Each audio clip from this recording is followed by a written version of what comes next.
کل میں اپنے بیٹے کا ایڈمیشن کروانے کے لیے اسکول گئی تو وہاں میری ملاقات اس انسان سے ہوئی جس کا سامنا کرنے سے میں ہمیشہ ڈرتی تھی۔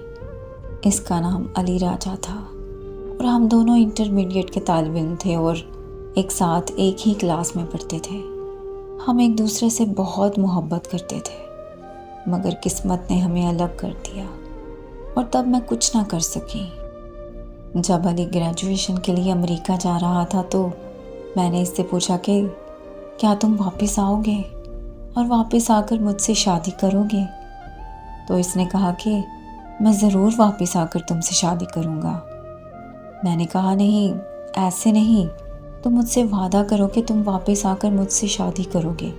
تو اس نے مجھ سے وعدہ کیا کہ میں صرف تمہارا ہوں اور تمہارا ہی رہوں گا اور اپنی آخری سانس تک تمہارا ساتھ دوں گا۔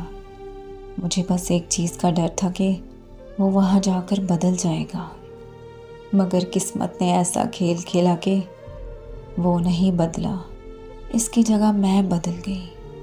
میرے گھر والوں نے مجھے پوچھے بغیر میرا رشتہ میرے کزن سے طے کر دیا۔ میں نے علی سے بات کی تو علی نے میرے پاؤں پکڑ لیے۔ میری اماں مجھے کہنے لگی کہ اگر اب انکار کیا تو ہماری عزت مٹی میں مل جائے گی۔ میری اماں دل کی مریضہ تھیں اور انہیں 2 ہارٹ اٹیک پہلے ہی آ چکے تھے۔ یہ جانتے ہوئے بھی میں نے اپنی اماں کی بات نہیں مانی۔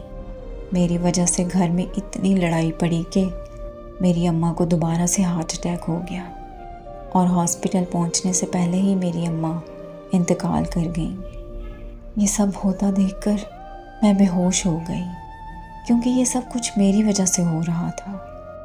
جب مجھے ہوش آیا تو گھر والوں نے میرا نکاح میرے کزن سے کر دیا۔ علی کو کچھ بھی بتانے کا موقع ہی نہیں ملا کہ میرے ساتھ کیا ہوا۔ مجھ میں اتنی ہمت بھی نہیں تھی کہ میں اس کو یہ بتاتی کہ میں نے کسی اور سے شادی کر لی ہے۔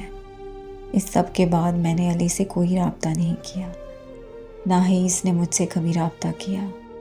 تو میں سمجھ گئی کہ وہ بھی اپنی زندگی میں آگے بڑھ چکا ہے، اس لیے میں علی کو اور اپنے گزرے کل کو بھول چکی تھی۔ میں اپنے شوہر اور بچوں کے ساتھ ہنسی خوشی زندگی گزارنے لگی۔ لیکن کل جب علی میرے سامنے آیا تو میں کانپنے لگی، کیونکہ مجھے لگتا تھا کہ میں نے علی سے بے وفائی کی ہے۔ لیکن علی نے مجھے کہا کہ مجھے پتہ ہے تمہارا کوئی قصور نہیں تھا۔ جب تمہاری اماں کا انتقال ہوا تو یہ خبر سنتے ہی میں امریکہ سے واپس آ گیا۔